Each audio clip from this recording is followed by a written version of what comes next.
اور دوسرے یہ کہ یہ اصطلاحات جو ہیں جوڑے یہ ایک دوسرے کی جگہ پر استعمال ہو جاتے ہیں، تو ایمان کی جگہ اسلام، اسلام کی جگہ ایمان، یہ استعمال کیے جا سکتے ہیں۔ اور جیسا کہ میں نے شروع میں کہا، یہ دونوں تقریباً قرآن کے عام اسلوب کے اعتبار سے مترادف رحمانی الفاظ ہیں، لیکن یہاں انہیں بالکل علیحدہ کر دیا گیا ہے۔ قالت الاعراب آمنا قل لم تؤمنوا ولكن قولوا اسلمنا ولما يدخل الايمان في قلوبكم۔ اب ذرا پس منظر سمجھیے کہ یہ کون لوگ تھے جن سے یہ کہا جا رہا ہے۔ دیکھیے، آپ کو معلوم ہے کہ ابتدا میں جب کہ حضور ابھی مکہ میں تشریف فرما تھے، تو جس شخص کے دل میں ایمان یقین کے درجے میں آ جاتا تھا، صرف وہی کہتا تھا اشہد ان لا الہ الا اللہ واشہد ان محمد رسول اللہ، تقریباً ہم معنی اور مترادف الفاظ کے طور پر استعمال ہوئے۔ اگرچہ ایمان کا زیادہ تعلق انسان کے باطن سے ہے، اس کے ذہن سے ہے، قلب سے ہے، اور اسلام کا زیادہ تعلق اس کے عمل سے ہے، تاہم جس شخص کے دل میں ایمان ہے اور عمل میں اسلام ہے، اسے آپ مومن کہیں یا مسلم کہیں کوئی فرق واقع نہیں ہوتا۔ Call the rose by any name, it will smell as sweet۔ لیکن یہ کہ اگر دو اصطلاحیں ہیں قرآن کی اور ہمارے دین کی، تو لازماً ان میں کوئی فرق ہے، اور یہ جو آج ہم جس کا مطالعہ کر رہے ہیں، یہ مقام قرآن حکیم کا اہم ترین مقام ہے اس خاص مضمون کے اعتبار سے۔ یہ وضاحت میں نے اس لیے کر دی کہ خاص مضمون کے اعتبار سے کہ قرآن کا کوئی ایک لفظ بھی غیر اہم نہیں ہے، لیکن مختلف موضوعات کے اعتبار سے مختلف مقامات کو سب سے بڑھ کر اہمیت کا حامل قرار دیا جا سکتا ہے۔ تو خاص اس موضوع پر، ایمان اور اسلام کے فرق پر، یہ مقام قرآن حکیم کا اہم ترین مقام ہے۔ قالت الاعراب آمنا، یہ بدو لوگ کہہ رہے ہیں ہم ایمان لے آئے۔ قل لم تؤمنوا، اے نبی ان سے کہہ دیجئے تم ایمان ہرگز نہیں لائے ہو۔ شاید بعض حضرات سوچے یہ ہرگز کا لفظ تم نے کہاں سے ایڈ کر دیا؟ تو عربی میں فعل ماضی کی نفی کا ایک طریقہ یہ ہے کہ ماضی ہی کے سیغے پر ما کا اضافہ کر دے، ما آمنتم، تم ایمان نہیں لائے ہو، لیکن فعل مضارع سے قبل لم لایا جائے تو یہ ماضی کی نفی ہے انتہائی تاکیدی۔ لم تؤمنوا، ما آمنتم نہیں کہا، لم تؤمنوا، تم ہرگز ایمان نہیں لائے ہو، ولکن قولوا اسلمنا، ہاں یوں کہو کہ ہم اسلام لے آئے ہیں، یا ہم نے اطاعت قبول کر لی ہے، ہم نے سرنڈر کر دیا ہے، اسلام کی، اسلامی ریاست کی بالادستی قبول کر لی ہے۔ ولکن قولوا اسلمنا، اور اب دیکھیے نہایت تاکیدی نفی پہلے ہو چکی ہے، لم تؤمنوا، پھر مزید تاکید ولما يدخل الایمان فی قلوبکم، ابھی تک ایمان تمہارے دلوں میں ہرگز داخل نہیں ہوا، یہ پھر لما، لم کا اضافہ ہے۔ یہ مقام ہے جہاں ان دونوں چیزوں کو بالکل علیحدہ کر کے ایک دوسرے کے مقابل میں لے آئے، ثابت ہوا ایمان کچھ اور ہے، اسلام کچھ اور ہے۔ ذرا نوٹ کر لیجئے کہ قرآن مجید میں یا اسلام کی اصطلاحات میں تین جوڑے ایسے ہیں کہ جن میں عام اور خاص کی نسبت ہے۔ ایمان خاص ہے، اسلام عام ہے، یعنی ہر مومن تو لازماً مسلم ہے، ہر مسلم لازماً مومن نہیں ہے۔ یہی معاملہ نبی اور رسول کا ہے، نبی عام ہے، رسول خاص ہے۔ ہر رسول تو لازماً نبی ہے، لیکن ہر نبی لازماً رسول نہیں ہے۔ یہی معاملہ جہاد اور قتال کا ہے، قتال تو لازماً جہاد ہے، لیکن جہاد لازماً قتال نہیں ہے۔ ان اصطلاحات کے بارے میں بہت خوبصورت بات کہی ہے مفسرین نے، اذا التقیا خالفا واذا خالفا اجتمعا۔ جب یہ اصطلاحات سامنے سامنے آتی ہے، ایک دوسرے کے آمنے سامنے، تو ان کے مفہوم میں اختلاف ہو جاتا ہے، لیکن علیحدہ علیحدہ آ رہی ہو، یہاں پر اکیلی اصطلاح ایمان ہے، یہاں پر اکیلی اصطلاح اسلام ہے، تو ان کے معنی تقریباً ایک ہو جاتے ہیں۔ اور دوسرے یہ کہ یہ اصطلاحات جو ہیں جوڑے، یہ ایک دوسرے کی جگہ پر استعمال ہو جاتے ہیں، تو ایمان کی جگہ اسلام، اسلام کی جگہ ایمان، یہ استعمال کیے جا سکتے ہیں۔ اور جیسا کہ میں نے شروع میں کہا، یہ دونوں تقریباً قرآن کے عام اسلوب کے اعتبار سے مترادف رحمانی الفاظ ہیں، لیکن یہاں انہیں بالکل علیحدہ کر دیا گیا ہے۔ قالت الاعراب آمنا قل لم تؤمنوا ولكن قولوا اسلمنا ولما يدخل الايمان في قلوبكم. اب ذرا پس منظر سمجھیے کہ یہ کون لوگ تھے جن سے یہ کہا جا رہا.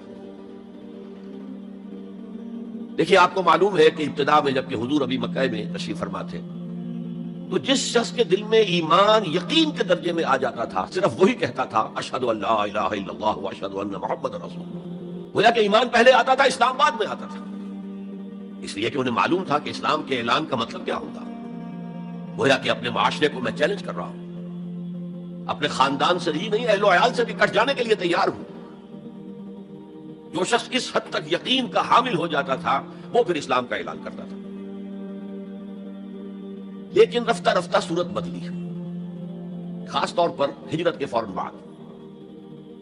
آپ کو معلوم ہے کہ وہاں اللہ تعالیٰ نے ایسے حالات اور اسباب پیدا کر دیے کہ جو دو قبیلے وہاں پر اصل عرب قبیلے آباد تھے، اوس اور خزرج، ان دونوں کے تمام اکابر ایمان لے آئے.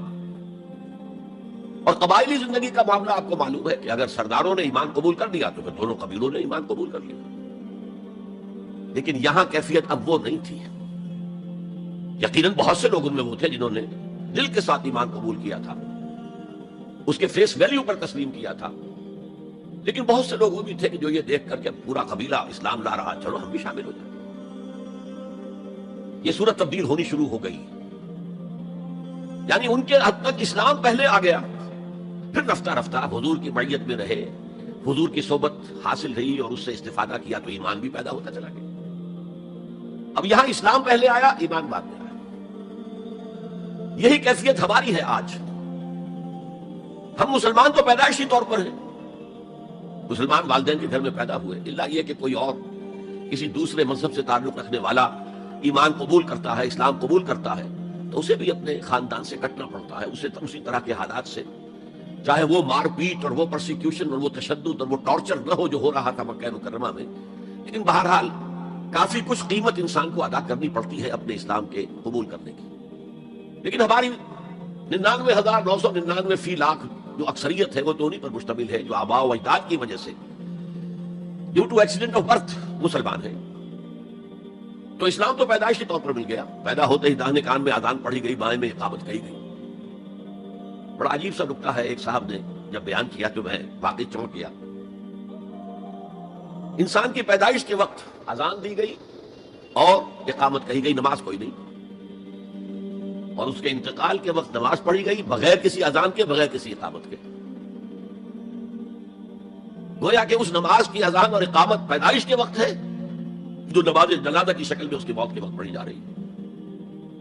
اور یوں کہا جا سکتا ہے کہ ہماری یہ دنیاوی زندگی بس اتنے ہی وقفے کا نام ہے جتنی کہ اذان اور اقامت اور نماز کے درمیان ہوتی ہے. بہرحال یہ جو صورتحال کی تبدیلی ہوئی، جس کو میں نے کہا کہ ہمارے ہاں یہ دوسری تبدیلی 100% موجود ہے.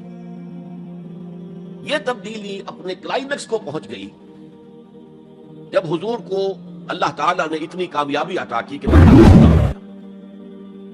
تو اگرچہ عرب میں کوئی فارمل گورنمنٹ نہیں تھی، کوئی حکومت فارمل نہیں تھی، لیکن قریش کا مقام پورے عرب میں ایسے ہی تھا جیسے کہ کسی ملک کا صدر مقام ہوتا ہے. مذہبی مرکز وہی تھا، خانہ کعبہ وہاں تھا، تمام قبیلوں کے بت وہاں رکھے ہوئے تھے، قریش اس کے متولی تھے، لہذا قریش کو امتیازی حیثیت حاصل ہو گئی. اور اس کا سب سے بڑا معاشی فائدہ جو انہیں ہوا تھا وہ یہ تھا کہ جبکہ دوسرے کسی قبیلے کا کوئی تجارتی قافلہ بچ کر نہیں جا سکتا تھا، اس میں لوٹ مار، وہاں قریش کے قافلے کو کوئی ہاتھ نہیں لگاتا تھا. اس لیے کہ ہمارے تو خدا ان کے ہاسٹیجز ہیں، ہمارے بت جو ہے رکھے ہوئے ہیں ان کے پاس خانہ کعبہ کے اندر. اگر ہم ان کے قافلے پر کوئی حملہ کریں گے تو وہ ہمارے بتوں کی گردن توڑ کر یا ایسے اٹھا کر باہر پھینک دیں گے. تو بہت بڑا سیاسی اور بہت بڑا معاشی فائدہ قریش کو تھا اس خانہ کعبہ کی وجہ سے. اور اس پر ایک پوری صورت ہے قرآن مجید کی، لإلاف قریش إیلافہم رحلۃ الشتاء والصیف فلیعبدوا رب ھذا البیت الذی اطعمہم من جوع وآمنہم من خوف. اس گھر کی وجہ سے ان کو معاشی فوائد حاصل ہے اور امن حاصل ہے. اور جب مکہ فتح ہو گیا حضور کے دست مبارک پر صلی اللہ علیہ وسلم، تو پورے عرب کے اطراف و اکناف میں یہ بات طے ہو گئی کہ اب جدید اصطلاح میں ہم کہیں گے it's no use continuing resistance. اب ہم کیا مخالفت کریں اور کیا اب آپ کا راستہ روکنے کی کوشش کریں؟ بات ختم ہو گئی. جب مکے پر اب حضور کا قبضہ ہے صلی اللہ علیہ وسلم، تو اب قبیلوں نے اپنے وفد بھیجنے شروع کیے. فلاں وفد آ رہا ہے، ایمان کا اعلان کر رہا ہے، پورا قبیلہ ایمان لے آیا ہے. فلاں قبیلے کا وفد آ رہا ہے، ایمان کا اظہار کر رہے ہیں، مسلمان ہو گئے ہیں، پورا عرب مسلمان ہو گئے. اب یہ لوگ جو ایمان لا رہے تھے، اور ایمان لانے کا مطلب کیا؟ صرف یہ کہہ دینا اشہد ان لا الہ الا اللہ واشہد ان محمد رسول اللہ صلی اللہ علیہ وسلم. ان کی اندرونی کیفیات تین میں سے کوئی سی ایک ہو سکتی تھی. یا تو واقعی ان میں سے بھی کچھ لوگ ایسے تھے جو واقعتاً صدق دل سے ایمان لائے. ایسا بھی ہو سکتا ہے کہ وہ پہلے سے ایمان لا چکے ہوں، لیکن اپنے قبیلے کی عصبیت کی وجہ سے، اور یہ کہ پھر قبیلے کو چھوڑ کر کہیں جانا پڑے گا، وہ اظہار نہ کر رہے ہوں. اب اس کے اظہار کے اندر کوئی معنی نہیں رہا، کوئی رکاوٹ نہیں رہی، کوئی رسک نہیں رہا. یہ بھی ہو سکتا ہے. تو ایک ممکن کیفیت تو یہ تھی کہ وہ ایمان لائے ہو حقیقتاً صدق قلب سے، اور ایک ممکن صورت یہ تھی، اور یہ ہر انقلابی عمل میں ہوتا ہے، کہ مخالف انقلاب قوتیں جب یہ سمجھتی ہیں کہ اب ہمارا بس نہیں چلے گا، اب ہم انقلاب کا راستہ نہیں روک سکتے، تو بظاہر سرنڈر کر دیتے ہیں. لیکن دلوں میں ایک ارادہ ہوتا ہے، دیکھیں گے کہ موقع ملا، وہ حالات بدلے تو پھر ان سے نپٹ لیں گے. اگر کسی نے اس نیت سے اسلام کا اظہار کیا تو وہ گویا کہ منافق تھا. لیکن بہت سے لوگوں کی کیفیت ہو سکتی ہے نظری اعتبار سے کہ نہ مثبت طور پر ایمان ہے، نہ منفی طور پر نفاق ہے، کوئی دھوکہ دینے کا ارادہ بھی نہیں ہے، کوئی صرف ٹائم گین کرنے کے لیے اسلام کا اظہار نہیں کیا ہے. تو گویا کہ یہ پازیٹیو ویلیو ایمان کی +1 +2 +3 +4 ایمان کے درجے ہیں. ایک عام آدمی کا ایمان ہے، ایک ابو بکر صدیق کا ایمان ہے، زمین و آسمان کا فرق ہے. وہ صحابہ میں یہ درجہ بندی تھی، اور ہم تو اپنے ایمان سے کیا نسبت اور کیا تناسب قائم کریں گے صحابہ کے ایمان کے ساتھ، بالخصوص ابو بکر صدیق جیسے صدیق یا اکبر کے ایمان کے ساتھ رضی اللہ تعالی عنہ. اسی طرح -1 -2 -3 -4 یہ منافقت کے درجے ہیں. کس درجے کا نفاق ہے، کس درجے میں ڈٹرمینیشن ہے کہ we have only to buy time, اب اس کے سوا چارہ نہیں ہے، اب ہم ریزسٹ نہیں کر سکتے. It's no use continue resistance. سر جھکا لو and wait for some occasion opportunity کہ پھر کھڑے ہو اور اس انقلاب کو انڈو کر دیں، ختم کر دیں. کاؤنٹر ریولوشنری موومنٹ جیسے کہ بالفعل ہوئی، جھوٹے نبی کھڑے ہو گئے، اور ایک مرحلہ تو ایسا آیا کہ معلوم ہوتا تھا کہ پورا عرب مرتد ہو گیا. جیسے وہ شکل تھی اذا جاء نصر اللہ والفتح ورأيت الناس يدخلون في دين الله افواجا، اس کے بالکل برعکس پوزیشن ہو گئی یخرجون من دین اللہ افواجا. اسلام جو ہے وہ صرف چند شہر جو ہیں حجاز کے ان تک محدود رہ گیا. ابن تیمیہ رحمۃ اللہ علیہ نے ایک عنوان قائم کیا ہے، اثبات الاسلام بغیر الایمان. اسلام کا اثبات، تسلیم کر لینا اسلام کو بغیر ایمان کے. اس آیت کے حوالے سے قالت الاعراب آمنا قل لم تؤمنوا ولكن قولوا اسلمنا ولما يدخل الايمان في قلوبكم. اب اگلا ٹکڑا اس آیت کا یہ ثابت کر رہا ہے کہ وہ منافق نہیں تھے.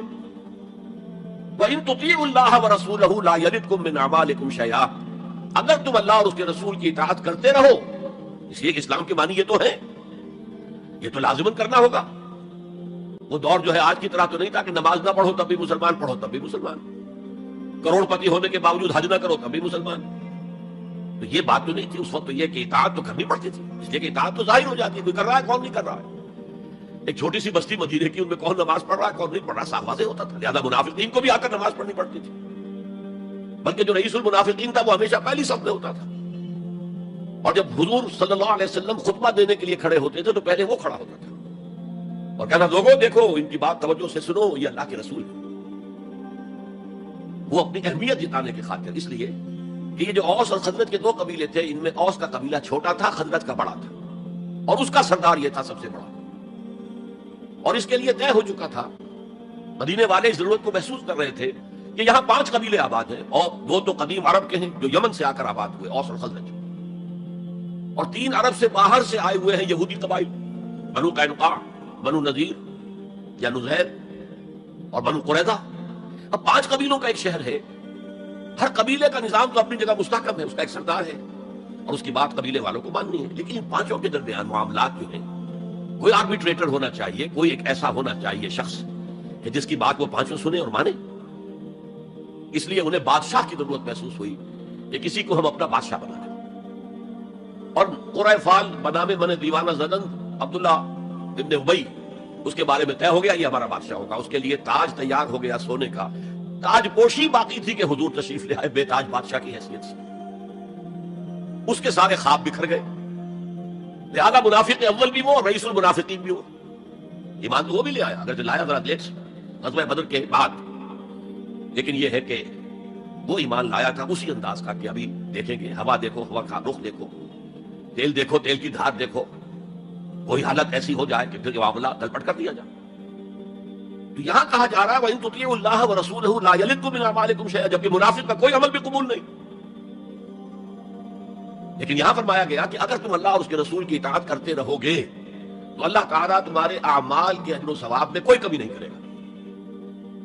دیکھیے اصولی اعتبار سے بات یہ ہے کہ ایمان کے بغیر کوئی عمل جو ہے قبول نہ ہو. یہاں ایمان کے بغیر نیکیوں کے اعمال کے قبولیت کا اعلان کیا جا رہا ہے. گویا کہ یہ ایک خاص رعایت ہے، اس لیے آیت ختم ہو رہی ہے ان اللہ غفور الرحیم. اللہ غفور ہے، اللہ رحیم ہے. یہ اس کے شان غفاری کا صدقہ ہے، یہ اس کی شان رحیمی کا صدقہ ہے کہ اس حال میں بھی تمہارے اعمال اگر تم اطاعت کرتے رہو گے اللہ اور اس کے رسول کی تو اللہ قبول فرما لے گا. البتہ یہاں یہ نوٹ آف کوشن سامنے رہنا چاہیے کہ اطاعت جزوی نہیں، اطاعت کلی، پوری کی پوری اطاعت. دو حکم بھی دیا گیا ہے، ماننا پڑے گا. جزوی اطاعت اطاعت نہیں ہے. Partial obedience is no obedience. اس لیے کہ اگر آپ نے ایک حکم قبول کر لیا ایک نہیں کیا تو جو نہیں کیا کیوں نہیں کیا کہ وہ آپ کے نفس کو پسند نہیں، جو قبول کیا وہ کیوں کیا کہ نفس نے الاؤ کر دیا آپ کو کہ ٹھیک ہے کر لو کوئی حرج نہیں. دونوں ہاتھوں میں ویٹو تو نفس کے ہاتھ میں ہے. لہذا partial obedience is no obedience at آل.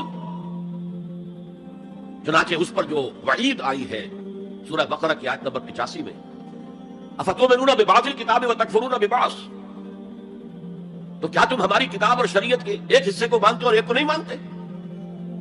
فما جزاء من يفعل ذلك منكم، تو جو کوئی بھی تم میں سے یہ روش اختیار کرے گا اس کی کوئی سزا نہیں ہے الا خزي في الحیات الدنیا، سوائے اس کے کہ دنیا کی زندگی میں ذلیل اور خوار کر دیے جائیں.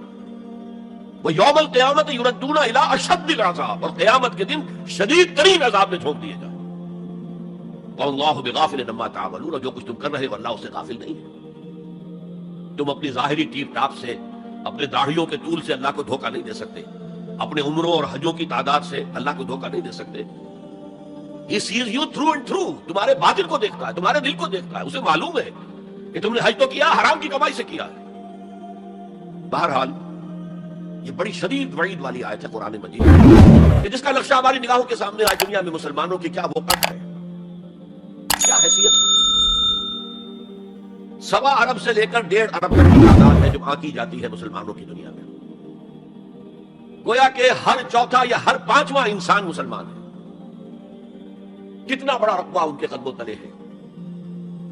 ہر طرح کے وسائل اللہ نے مہیا کیے ہیں، معدنیات، نباتات، پھر جو آج کی سب سے بڑی دولت تیل، اس کے سب سے بڑے ذخیرے مسلمانوں کے قدموں تلے ہیں. اس سب کے باوجود عزت نام کی کوئی شے نہیں.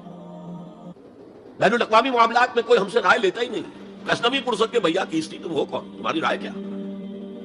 G7 بیٹھیں گے، G9 بیٹھیں گے، G13 ہوں گے، G15 ہوں گے، وہ بیٹھ کر طے کریں گے.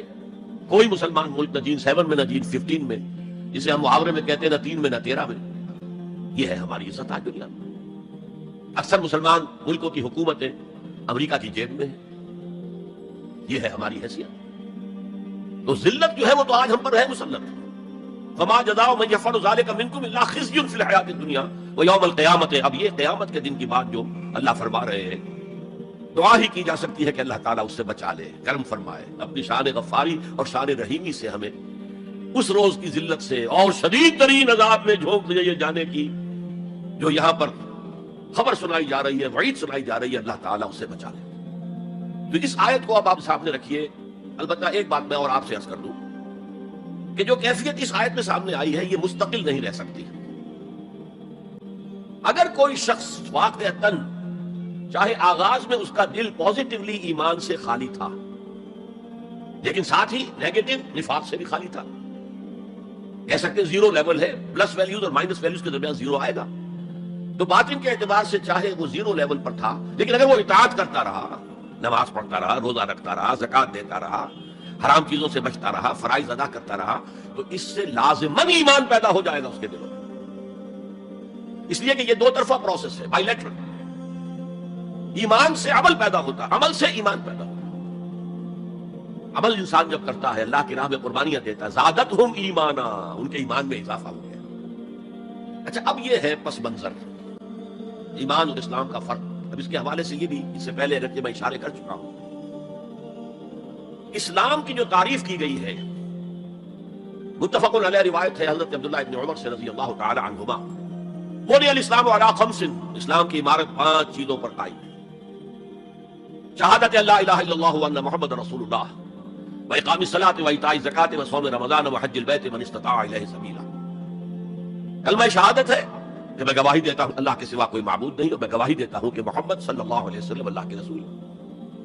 پھر 4 عبادات ہیں، نماز ہے، روزہ ہے، زکوٰۃ ہے، حج ہے. تو اسلام جو ہے دنیا میں قائم ہے ان 5 بنیادوں پر. اب ان میں خاص طور پر دیکھیے لفظ ایمان کہیں نہیں آیا. گویا کہ اسلام کی بنیاد اقرار باللسان پر ہے، اور دنیا میں کسی شخص کے مسلمان سمجھے جانے کا دار و مدار صرف اسی پر ہوگا. اگرچہ بعض فقہا نے کہا ہے کہ تصدیق بالقلب بھی ہونی چاہیے صاحب، ٹھیک ہے، لیکن ہم ویریفائی تو نہیں کر سکتے نا. دنیا میں تو معاملہ قانون کا ہے، اور قانون تو ویریفائیبل فیکٹس کے اوپر فیصلہ کرے گا. ہم نہ کسی کے ایمان کو ویریفائی کر کے سند دے سکتے کہ ایمان ہے، نہ کسی کے ایمان کی نفی کر سکتے. تو دنیا میں معاملہ سارا اسلام پر ہے. ایک مسلمان اسلامی ریاست کا مکمل شہری ہے، ایک مسلمان معاشرے کا مکمل ایک رکن ہے. اسلام ہی پر سارا نظام ہے اس دنیا میں، لیکن آخرت میں سارا دار و مدار ایمان پر ہے. اس لیے کہ اللہ تو معذور نہیں ہے کہ دلوں کے حال کو نہ جانتا ہو. ان اللہ لا ينظر الى صورکم ولا الى اموالکم ولکن ينظر الى قلوبکم واعمالکم. اللہ تعالیٰ نہ تمہاری صورتوں کو دیکھتا ہے، نہ تمہارے مالوں کو دیکھتا ہے، بلکہ وہ تو دیکھتا ہے تمہارے دلوں کو اور تمہارے اعمال کو. امام بخاری رحمۃ اللہ علیہ کا موقف کہ ایمان میں عمل بھی شامل ہے انٹیگرل پارٹ کی حیثیت سے، یہ حقیقی ایمان کے اعتبار سے 100% درست ہے. دل میں یقین ہوگا تو کیسے عمل اس کے خلاف ہو جائے. لیکن لیگل اور کانسٹیٹیوشنل لیول پر جسے ہم اسلام کہیں گے، عمل علیحدہ ہے، ایمان علیحدہ ہے. اور ایمان حقیقی گھٹتا بھی ہے، بڑھتا بھی ہے. زادتہم ایمانا وما زادہم الا ایمانا وتسلیما، سورہ احزاب میں فرمایا کہ وہ جو 12,000 کا لشکر آ گیا تھا اور ایک شدید صورت پیدا ہو گئی تھی، اور محسوس ہوتا تھا perhaps this is the end, جیسے کہ ایک چراغ جل رہا ہے میدان میں رکھا ہوا اور جھکڑ چل رہا ہے بجھانے کے لیے. تو منافقین کا نفاق ان کی زبانوں پر آ گیا. ما وعدنا اللہ ورسولہ الا غرورا، ہم سے اللہ اور اس کے رسول نے جو وعدے کیے تھے وہ سب جھوٹے ثابت ہوئے. ہم سے کہا گیا تھا قیصر اور کسریٰ کے خزانے تمہارے قدموں میں ہوں گے، اور آج کیا ہے، ہم رفع حاجت کے لیے باہر نہیں جا سکتے. تو منافقین کے اندر کا روگ جو تھا وہ ان کی زبانوں پر آ گیا. اور اہل ایمان کا معاملہ کیا ہوا؟ انہوں نے جب دیکھا لما راول احزاب قالوا ھذا ما وعدنا اللہ ورسولہ، انہوں نے کہا یہی تو ہے جس کا ہم سے اللہ اور اس کے رسول نے وعدہ کیا تھا. یہ آیت تو سورہ بقرہ میں نازل ہو چکی تھی. وَلَنَبْلُوَنَّكُمْ بِشَيْءٍ مِّنَ الْخَوْفِ وَالْجُوعِ وَالنَّقْصِ مِنَ الْأَمْوَالِ وَالْأَنفُسِ وَالثَّمَرَاتِ وَبَشِّرِ الصَّابِرِينَ. ہم لازماً آزمائیں گے تمہیں، لازماً آزمائیں گے، خوف سے، بھوک سے، فقر و فاقے سے، جان اور مال اور ثمرات کے ضیاع سے اور زیاں سے. فصل تیار کھڑی ہے اور عین وقت آ گیا ہے جنگ کا، اور وقت پر فصل کھجور کی اتاری نہ گئی تو تباہ ہو جائے گی. لیکن نہیں، نکلنا ہے. یہی معاملہ تھا جو کہ تبوک کے موقع پر ہوا ہے. قحط کی کیفیت تھی اور اب فصل تیار تھی، اب ساری امیدیں اس فصل پر تھی، کھجور کی. لیکن ظاہر ہے کہ کھجور کی فصل اتارنا کوئی عام خواتین کا کام تو نہیں ہے. لیکن مردوں سے کہا جا رہا نکلو اللہ کی راہ میں، سب کے سب. پہلی مرتبہ نفیر عام تھی، ہر سائی میں ایمان نکلے. ایک بہت بڑی آزمائش. تو جو راسخ الایمان تھے، صادق الایمان تھے، ان کا رد عمل سچویشن ایک ہی ہے. منافقین کہہ رہے ہیں ما وعدنا اللہ ورسولہ الا غرورا، ہمیں تو اللہ اور اس کے رسول نے سبز باغ دکھا کر بروا دیا. اور اہل ایمان کہہ رہے ہیں ھذا ما وعدنا اللہ ورسولہ وصدق اللہ ورسولہ وما زادہم الا ایمانا وتسلیما. اور ان میں نہیں کوئی ہے بڑی مگر ایمان اور تسلیم کے. جبکہ وہ جو ایک کانسٹیٹیوشنل ایمان ہے وہ ایک جامد شے ہے. It's a legal status that you get as a Muslim. تو یہ اسٹیٹس نہ گھٹتا ہے نہ بڑھتا ہے. یہ نہیں ہو سکتا کہ ایک باپ کے اگر دو بیٹے ہیں اور ایک متقی ہے, زاہد ہے, عابد ہے, تہجد گزار ہے, دوسرا فاسق و فاجر ہے, تو وراثت میں اس تہجد گزار کو زیادہ حصہ ملے اور دوسرے کو جو ہے وہ کم ملے. نہیں, ایکول. المسلم کفر لکل مسلم. تمام مسلمان آپس میں جہاں تک ان کے لیگل اور پولیٹیکل حقوق کا تعلق ہے برابر. تو یہ فرق ہے ایمان اور اسلام میں. البتہ یہ میں آپ کو بتا چکا ہوں کہ یہ بھی ہو سکتا ہے کہ اسلام پہلے آئے, ایمان بعد میں آئے. ہم میں سے جب بھی اللہ تعالیٰ کسی کو نصیب فرما دے حقیقی ایمان, یقین والا ایمان, جیسے میں نے دعا کی اللہم نور قلوبنا بالایمان, اے اللہ ہمارے دلوں کو منور کر دے, روشن کر دے ایمان کے ساتھ, نور ایمان سے جگمگا اٹھے ہمارا دل. واشرح صدورنا للاسلام, اور ہمارے سینوں کو کھول دے اسلام کے لیے, اسلام کی ہر شے ہمیں حسین نظر آئے. حضور صلی اللہ علیہ وسلم کی حیات طیبہ کے آخری ایام میں یہ واقعہ پیش آیا کہ حضور مسجد نبوی میں تشریف فرما ہے, مجمع موجود ہے. اچانک ایک شخص ظاہر ہوتا, شدید و بیاض ثیاب, شدید و سواد شعر, اس کا لباس انتہائی سفید صاف, کوئی اس پر دھبا نہیں, داغ نہیں, میل نہیں. بال انتہائی سیاہ چمکدار, گرد آلود نہیں. ولا یعرفہ احد منا, اور ہم میں سے اسے کوئی پہچانتا بھی نہیں تھا. کسی بھی ریت سے, خاک سے بالکل آلودہ ہوئے بغیر بال ہیں, تو شاید یہ مدینے کا رہنے والا ہو. تو مدینے والوں میں سے کوئی تو ہوتا کہ جو اس کو جانتا پہچانتا, کوئی نہ کوئی تو گریٹ کرتا اس کو مجمع میں, آؤ آؤ ادھر آ جاؤ, میرے پاس آ جاؤ. کوئی نہیں. اور اگر براہ راست باہر سفر سے آ رہا ہے تو کچھ گرد آلود بال ہوتے, کچھ کپڑے میلے کچھ چلے ہوتے, تو لوگ حیران تھے. اور مزید یہ کہ اس نے سیدھا تیر کی طرح مجمع کو چیرتا ہوا حضور کے عین سامنے جا کر بیٹھ گیا. لوگ حیران ہیں, یہ ہے کون, اس کی یہ جرت, یہ جسارت. اور اس طرح دو زانو بیٹھا کہ حضور کے گھٹنوں کے ساتھ اپنے گھٹنے جوڑ دیے اور حضور کی رانوں پر اپنے دونوں ہاتھ رکھ دیے. اب سوال کیا, یا محمد اخبرنی عن الاسلام, اے محمد مجھے بتاؤ اسلام کیا ہے. حضور نے فرمایا وہی جو میں ابھی آپ کو حدیث سنا چکا ہوں, الاسلام ان تشهد اللہ الہ الا اللہ وان انا رسول اللہ وان تقیم الصلاۃ وتؤتی الزکاۃ وتصوم رمضان وتحج البیت ان استطعت الیہ سبیلا. پھر کہا اخبرنی عن الایمان. لیکن یہ کہ ان روایتوں میں بھی اس کو روایت کرنے والے بہت سے صحابہ ہیں. عبداللہ ابن عمر بھی ہے, حضرت عمر خود بھی ہے رضی اللہ تعالی عنہما, ابو ہریرہ بھی ہے, عبداللہ ابن مسعود بھی ہے. کیونکہ ایک مجمع میں واقعہ ہو رہا تھا نا, تو مجمع کے اندر تو بہت سے لوگ سن رہے ہیں. اگرچہ جیسے آج بھی ہوگا کہ میں جو بات کہہ رہا ہوں, آپ میں سے بہت سے حضرات میری ساری بات سن کر اگر کہیں جا کر رپورٹ کریں گے تو ان کی باتوں میں اختلاف ہو جائے گا. لہٰذا اس حدیث کی روایت میں اختلاف ہے. بعض روایت تو یہ ہے کہ پہلے پوچھا اخبرنی عن الایمان, پھر پوچھا اخبرنی عن الاسلام. اور یہ جو حضرت عمر کی روایت ہے اس میں ہے سب سے پہلے آپ نے پوچھا اخبرنی عن الاسلام, پھر دوسرا سوال آیا اخبرنی عن الایمان. اچھا, اس کے بعد ایک دو سوال اور بھی کیا, میں تفصیل میں نہیں جا سکتا. پھر وہ شخص چلا گیا. حضور نے کہا ذرا اس کو بلانا واپس, تو دیکھا تو کہیں بھی نہیں, زمین کھا گئی, آسمان کو چکر لے گیا, اللہ جانے. تب حضور نے فرمایا اوہ یہ جبرائیل تھے جو تمہیں تمہارا دین سکھانے آئے تھے, یعلمکم دینکم اذ لم تسألوہ, جبکہ تم نے اس کے بارے میں سوال نہیں کیا. اور یہ پہلی بار ہے کہ میں جبرائیل کو پہچان نہیں سکا, انسانی شکل میں وہ آئے اور میں پہچان نہیں پایا. ورنہ اکثر حضرت دہیہ کلبی کی شکل میں آتے تھے انسانی صورت میں, جب بھی حضرت جبرائیل آتے تھے.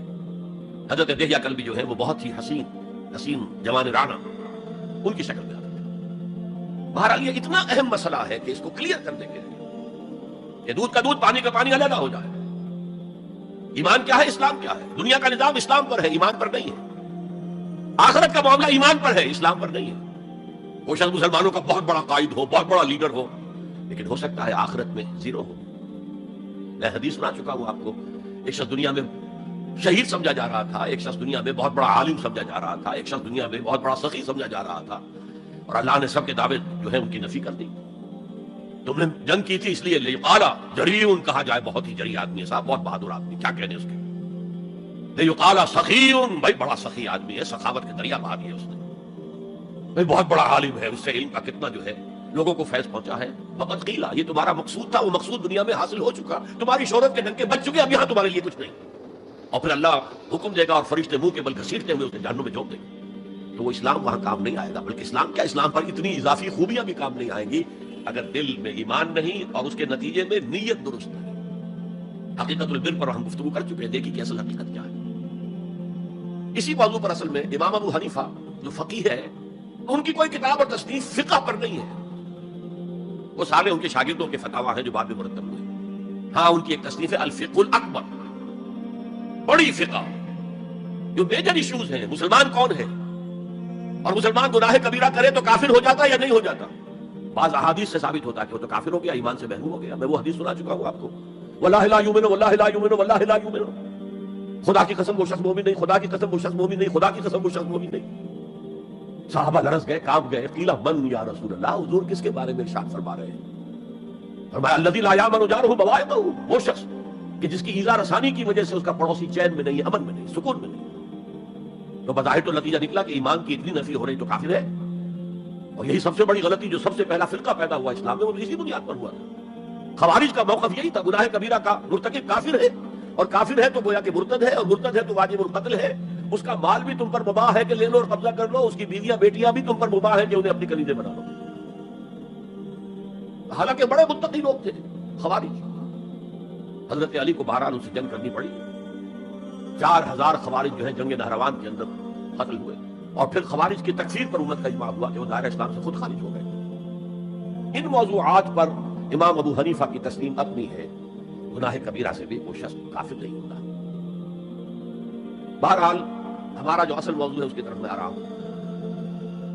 اسلام اور ایمان کو جب علیحدہ علیحدہ اس طرح کر دیا، نیچرلی اب ایک سوال پیدا ہوتا ہے کہ پھر مومن کو ڈیفائن کیجئے، who is the مومن؟ we want to be acknowledged as مومنز، کیا پری ریکوزٹس ہیں، کیا شرائط ہیں؟ یہ دیکھیے ربط آیت بالآیت، چونکہ آیت نمبر 14 میں اسلام اور ایمان جدا، اور کچھ لوگوں کا اسلام قبول، اطاعت قبول، ایمان کی نفی ہے مطلق، لم تؤمنوا ولما يدخل الايمان في قلوبكم۔ تو اس پس منظر میں نیچرل کوسچن ہے جو اٹھتا ہے، مومن کون ڈیفائن کیجیے؟ اور یہ آیت اگلی اس اعتبار سے قرآن مجید کی اہم ترین آیت ہے، a comprehensive definition of who is a مومن،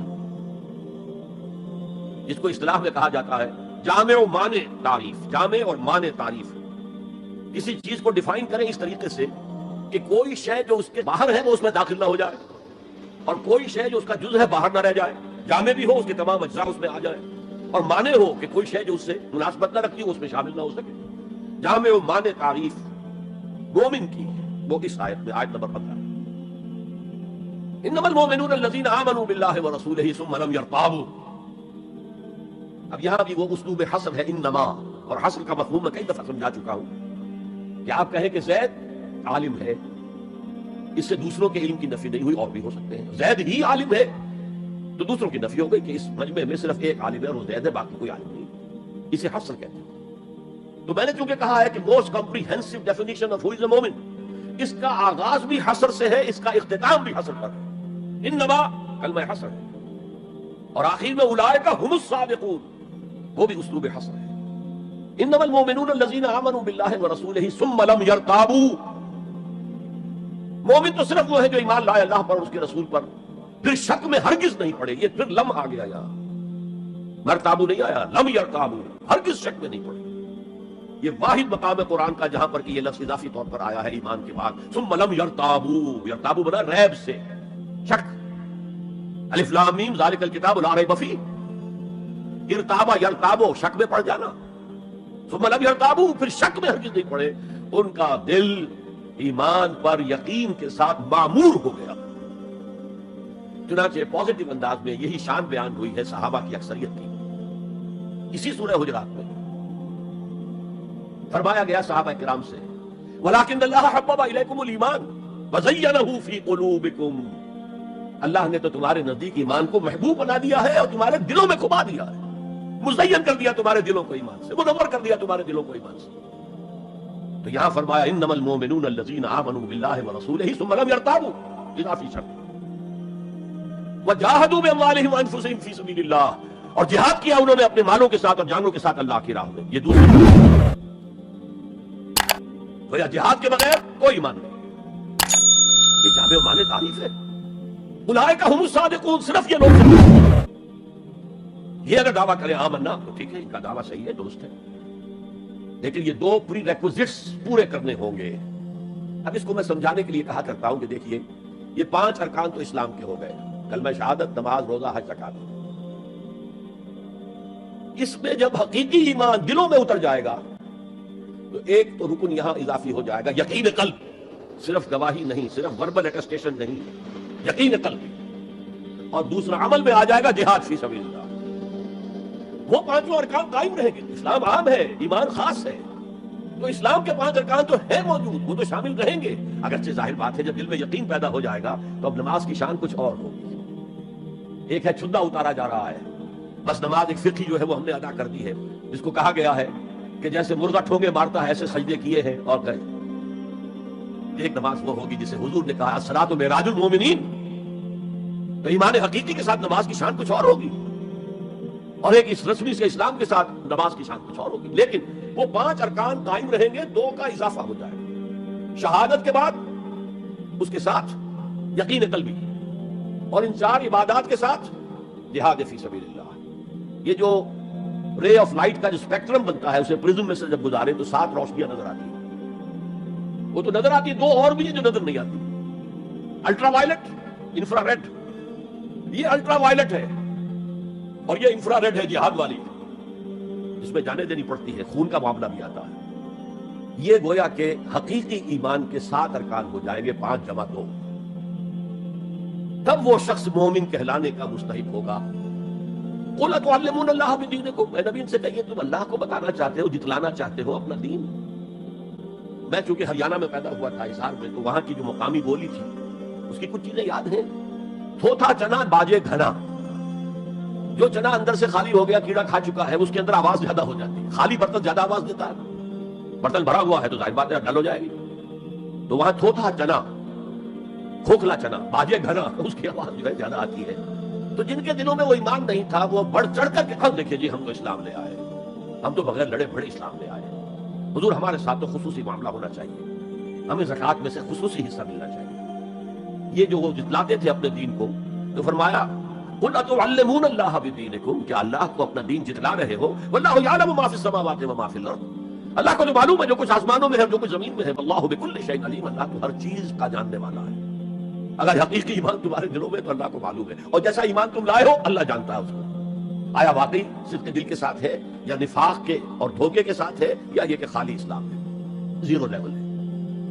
یمنون علیک ان اسلموا، اے نبی یہ آپ پر احسان دھر رہے ہیں کہ ہم اسلام لے آئے، دیکھیے جی ہم تو اطاعت قبول کر لی، آپ نے قریش سے تو اتنی جنگیں کی ہیں، فلاں سے تو اتنی جنگیں کی ہیں، آپ کے ساتھی اتنے شہید بھی ہوئے، ہم نے تو جنگ نہیں کی، ہم ایسے ہی مان لے آئے ہیں، تو گویا کہ احسان ہے ہمارا۔ یمنون علیک، مننا یمنو احسان دھرنا، یمنون علیک ان اسلموا قل لا تمنوا علی اسلامکم، کہہ دیجئے مجھ پر اپنے اسلام کا احسان مت دھرو، بل اللہ یمن علیکم ان ہداکم للایمان، بلکہ اللہ تم پر احسان دھرتا ہے کہ تمہیں اسلام کا راستہ دکھا دیا ہے، تم اسلام میں آ گئے ہو تو ایمان کا راستہ تمہیں دکھا دیا ہے، اب عمل کرتے رہو گے تو ایمان پیدا ہو جائے گا۔ یہ میں نے عرض کیا تھا کہ یہ کیفیت اثبات الاسلام بغیر الایمان یہ مستقل نہیں ہے، یہ عارضی ہے، جب عمل کریں گے تو ایمان پیدا ہو جائے گا۔ تو بل اللہ یمن علیکم ان ہداکم للایمان ان کنتم صادقین، بلکہ اللہ کا احسان مانو کہ اس نے تمہیں اسلام کے راستے پر لا کر گویا کہ اس سڑک پر ڈال دیا ہے جو ایمان کی طرف لے جا رہی ہے۔ اگر تم اسلام کے بارے میں بھی سچے ہو، یعنی وہ لوگ نکل جائیں گے جو دھوکہ دینے کے لیے ایمان لا رہے تھے۔ ان اللہ یعلم غیب السماوات والارض، یقیناً اللہ جانتا ہے ہر پوشیدہ چیز کو جو آسمانوں کی ہے اور زمین کی ہے۔ اور یہ غیب کا لفظ ہماری نسبت سے ہے، نوٹ کر لیجئے اسے، اللہ کے لیے کوئی غیب نہیں ہے، سرے سے کوئی غیب، ہر شے اس کے لیے شہود ہے، ہر شے ہر آن اس کی نگاہوں کے سامنے، کوئی شے اس کے لیے غیب نہیں، یہ ریلیٹو ٹرم ہے جو ہمارے لیے غیب ہے۔ واللہ بصیر بما تعملون، اور جو کچھ تم کر رہے ہو اللہ اسے دیکھ رہا ہے۔ اچھا اب پھر پہلی 2 آیات کی طرف آ جائیے۔ اسلام ایمان علیحدہ چیز ہے، ایمان کی تعریف یقین قلبی دل میں اور جہاد فی سبیل اللہ عمل، گویا کہ ان میں سے کوئی ایک چیز بھی نہیں ہے تو پھر مومن نہیں ہو، دل میں یقین نہیں تو مومن نہیں، عمل میں جہاد نہیں تو مومن نہیں۔ اب اسی کو دوسرے مقام سے جو میں نے آیات پڑھی تھی، سورہ صف کی آیت نمبر 10-11، یا ایھا الذین آمنوا هل ادلکم علی تجارۃ تنجیکم من عذاب علیم، اے اہل ایمان کیا میں تمہاری رہنمائی کروں اس تجارت کی جانب جو تمہیں جہنم کے عذاب سے بچا دے، نجات دے دے۔ سوالیہ انداز، یہ قرآن کا بھی انداز ہے، حضور کا بھی انداز تھا۔ پہلے سوال کیا جائے تاکہ اذہان سوچنے کی طرف آمادہ ہو جائیں، تیار ہو جائیں جب آگے کیا بات آ رہی ہے۔ حضور بھی سوال کیا کرتے تھے، اتدرون من المفلس، تم جانتے ہو مفلس کسے کہتے ہیں؟ اکثر و بیشتر صحابہ کا جواب ہوتا تھا اللہ و رسول عالم، اللہ اور اس کا رسول بہتر جانتے ہیں۔ پھر حضور دوبارہ پوچھتے تھے تو اپنی اپنی سمجھ کے مطابق جواب دیتے تھے۔ المفلس عندنا ما لا درہم لہ ولا دینار، حضور ہم مفلس اسی کو سمجھتے ہیں جس کے پاس نہ درہم ہے نہ دینار ہے۔ فرمایا نہیں، میری امت کا مفلس وہ ہوگا جو قیامت میں حاضر ہوگا تو نمازوں کی بھی بہت بڑی گٹھری لے کر آئے گا، روزے بھی ہوں گے، عمرے بھی ہوں گے، حج بھی ہوں گے، نیکیوں کی بہت بڑی بڑی گانٹھیں ساتھ ہوں گی، لیکن حقوق العباد میں اس نے کوتاہی کی ہوگی۔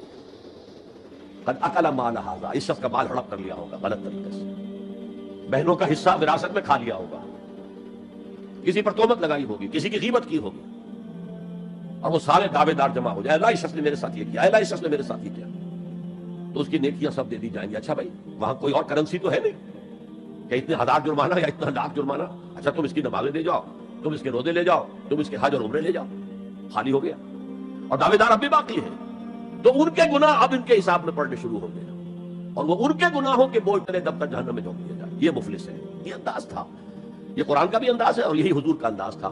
یا ایھا الذین آمنوا ھل ادلکم علی تجارۃ تنجیکم من عذاب الیم، اے ایمان والو، اے ایمان کے دعوے دارو، یا اے وہ لوگوں جو ایمان قانونی حاصل کر چکے ہو، یا اے وہ مسلمانوں جن کی رسائی ابھی تک حقیقی ایمان تک نہیں ہوئی، یا ایھا الذین آمنوا ھل ادلکم علی تجارۃ تنجیکم من عذاب الیم، کیا میں بتاؤں تمہیں وہ تجارت، وہ کاروبار جس کا نفع کیا ہوگا کہ جہنم سے چھٹکارا پا جاؤ۔ اب یہاں ایک منٹ رک کر توقف کر کے نظم کلام کے اعتبار سے ایک نتیجہ سامنے لے آئیے، اگر وہ تجارت نہیں کرو گے تو جہنم سے نجات کی امید یہ تمہاری وشفل تھنکنگ ہے، تمہاری آرزویں ہیں، دل کا امانیہم، یہ ان کی خواہشات ہیں جنہوں نے عقیدوں کی شکل اختیار کر لی ہے۔ اللہ کا کلام ہے کہ اس میں کوئی شے جو ہے محض شاعرانہ لفاظی کے لیے یا شاعرانہ مبالغے کے لیے تو نہیں ہے نا۔ گنجینہ مانی کا طلسم اس کو سمجھیو جو لفظ کے غالب میرے اشعار میں آ گئے، تو قرآن میں جو لفظ آ رہا ہے وہ ہر لفظ اپنی جگہ پر معنی کا خزانہ۔ ھل ادلکم علی تجارۃ تنجیکم من عذاب الیم، اب جواب سنیے، تؤمنون باللہ ورسولہ، ایمان لاؤ اللہ پر اور اس کے رسول پر جیسا کہ ایمان لانے کا حق ہے۔ بات وہی ہو گئی، وہ پہلا تمہارا قانونی ایمان تھا، اصل ایمان کچھ اور ہے۔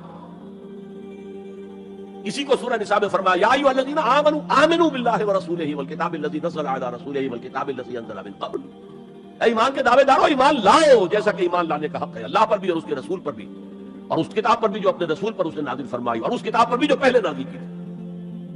تؤمنون باللہ ورسولہ وتجاہدون فی سبیل اللہ باموالکم وانفسکم، بالکل وہی آیت نمبر 15 بن گئی کہ نہیں سورہ حجرات کی۔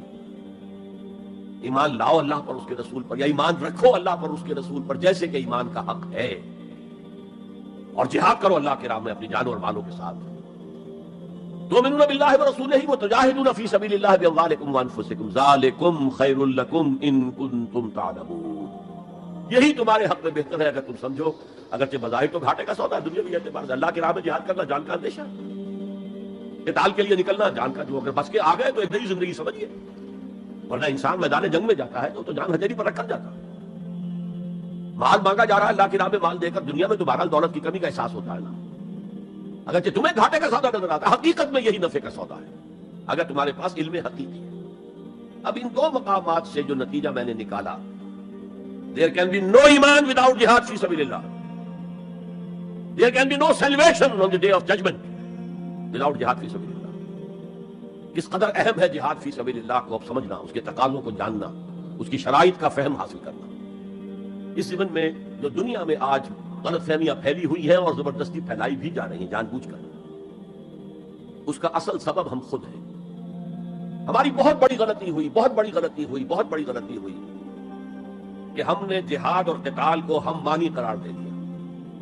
یہ بھی جوڑا وہی ہے، عام اور خاص، لیکن جہاد اور قتال یہ ہم مانی نہیں ہے، سینونیمس نہیں ہے۔ اسی لیے میں نے سورہ صفی کی آیت نمبر 4 بھی آپ کو سنائی۔ اب یہ اس اعتبار سے جہاد اور قتال فی سبیل اللہ پر قرآن مجید کی جامع ترین صورت ہے، کل 14 آیتیں، اس میں جہاد فی سبیل اللہ کا ذکر بھی ہے، یہ آیت نمبر 11 کے اندر، اور آیت نمبر 4 میں قتال فی سبیل اللہ کا حکم بھی ہے۔ ان اللہ یحب الذین یقاتلون فی سبیلہ صفا کانہم بنیان مرصوص، اللہ کو محبوب تو وہ بندے ہیں اس کے جو اس کی راہ میں جنگ کرتے ہیں صفے باندھ کر گویا کہ سیسا پلائی ہوئی دیوار ہے. قتال فی سبیل اللہ، جہاد فی سبیل، دو اصطلاحات ہیں، ان کا مفہوم بالکل ایک تو نہیں ہو سکتا. ہمارے ہاں ان دونوں کو مترادف قرار دے دیا، اس کے نتائج کیا نکلے؟ قتال ہر وقت تو ہوتا ہی نہیں، لہذا جہاد ثانوی شے ہو گیا، اس کی اہمیت ہی نہیں رہی. وہ جو بیک برنر کی جگہ ہوتی ہے وہاں رکھ دیا گیا. بعض لوگوں نے ایک اور غلطی کی اس کے برعکس، جہاد کی اہمیت کے پیش نظر انہوں نے اسے ارکان اسلام میں داخل کر دیا. یہ بہت بڑی جسارت ہے، اس لیے کہ متفق علیہ حدیث حضرت عبداللہ ابن عمر سے میں سنا چکا ہوں 5 ارکان اسلام کے، اور حدیث جبرائیل میں اسلام کی ڈیفینیشن وہی 5 چیزیں، چھٹی چیز داخل کرنے کا کسی کو حق نہیں. ارکان اسلام میں جہاد فی سبیل اللہ شامل ہے، ارکان ایمان میں شامل ہے. There can be no ایمان without جہاد فی سبیل اللہ. There can be no salvation. نجات کا کوئی امکان نہیں ہے اگر جہاد فی سبیل اللہ. ہم نے مترادف بنا کر ایک طرف تو سیکنڈری حیثیت دے دی اس کو، اور اس سے ستم والا ہے ستم. مسلمان جنگ کرے وہ جہاد فی سبیل اللہ ہے. مسلمان بادشاہ ہے، زانی ہے، شرابی ہے، بدماش ہے، عیاش ہے، اور وہ صرف کسی اپنے پڑوسی غیر مسلم ملک پر حملہ کر رہا ہے تاکہ اس کی ریونیوز بڑھ جائیں، اس کی آمدنی بڑھ جائے، اس کی عیاشیوں کا میں اضافہ ہو جائے، وہ بہت زیادہ بڑے محل بنائے، تو اس کی جنگ جہاد فی سبیل اللہ ہوگی. ہم نے بدنام کیا جہاد فی سبیل اللہ. اب غیر مسلم تو یہ سب کچھ دیکھتے ہیں، جہاد کسے کہتے ہیں؟ اسی کے اعتبار سے پھر مفہوم ان کے سامنے آتا. یہ مغالطہ ہم نے ڈالا، اس کے نتائج آج ہم بھگت رہے ہیں. اب سمجھیے مثبت طور پر جہاد فی سبیل اللہ ہے کیا، اس کے مراحل کیا ہیں. ایک 9 سٹوری بلڈنگ کا آپ تصور کریں گے، جس کی نئی منزل پر جا کر قتال آئے گا، اس سے پہلے نہیں. لیکن اس سے بھی پہلے لفظی معنی کیا ہے جہاد کے؟ جہاد کا لفظ بنا جوہد سے، جوہد کے معنی کوشش، جد و جہد اردو میں ہم بولتے ہیں، اور آج کے عنوان میں بھی جد و جہد ہی کا لفظ استعمال ہوا ہے. لیکن جیسا کہ میں نے کہا تھا مختلف ابواب میں آنے سے معنی بدلتے ہیں. جہاد یا مجاہدہ، جوہد یک طرفہ ہے، کوشش، کسی کام کے لیے آپ کوشش کر رہے ہیں to exert yourself for something, for some objective. لیکن جہاد یا مجاہدہ بنے گا جبکہ 2 افراد ایک دوسرے کے مقابلے میں آ کر کوشش کر رہے ہیں، کشاکشی ہو رہی ہے. لہذا کوشش اور کشاکش، اس میں جو فرق ہے، رساکشی ایک ٹیم ادھر ہے ایک ادھر ہے، وہ رسے کو ادھر کھینچ رہی ہے وہ ادھر کھینچ رہی ہے، یہ 2 طرفہ عمل ہے جہاد یا مجاہدہ. اسی طریقے سے قتل اور مقاتلہ یا قتال، کوئی شخص جا رہا تھا آپ نے شوٹ کر دیا، یہ قتل ہے، یہ ایک طرفہ عمل ہے. 2 فوجیں آمنے سامنے ہیں، یہ ان کو قتل کرنا چاہتے ہیں، وہ ان کو قتل کرنا چاہتے ہیں، یہ قتال ہے، یہ جنگ ہے یا مقاتلہ ہے. دونوں مصدر ہیں یہ، جوہد، کوشش. اچھا انگریزی میں آپ کیا کہیں گے؟ To strive for something, کسی چیز کے لیے کوشش کرنا. اور جہاد کیا ہوگا؟ To struggle against something, وہ اگینسٹ ہوگا، اسٹرگل، محنت. اس فرق کو ذہن میں رکھیے، جوہد کوشش، ٹو اسٹرائیو کوشش کرنا، جہاد کشاکش، کھینچ تان. جہاں جوہد کے مقابلے میں آ جائے، وہ اس کو ناکام کرنے کی کوشش کرے، یہ اس کو ناکام کرنے کی کوشش کرے. ایک ویکنسی ڈکلیئر ہوئی ہے، اب آپ پورا زور لگا رہے ہیں، جو سفارش ہو سکے، جو کچھ ہو سکے کسی طریقے سے مجھے ملے. ایک اور شخص بھی زور لگا رہا ہے، یہ آپ کا جہاد ہو رہا ہے. اور قتل یک طرفہ عمل ہے، قتال جنگ ہے 2 طرفہ. اب دیکھیے یہ جو جہاد ہے یہ اس کائنات کی سب سے بڑی حقیقت ہے.